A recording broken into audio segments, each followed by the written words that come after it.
know what I'm saying? He gonna just because he's Smoothie King. Just because he's Smoothie King don't mean he a chef. He know how to put fruit in.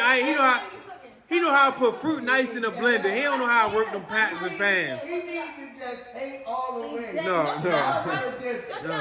How you go from Smoothie King to a chef? No, you put fruit in a blender, not food on plates. Come on, man. He ain't got hate from a distance. Right. I'm gonna bring one of my salads one day. Yeah, that's how you do it. He be alright. You know what it really is? He ain't got no hot seat. You hear this feeling? That's what it is. From a distance?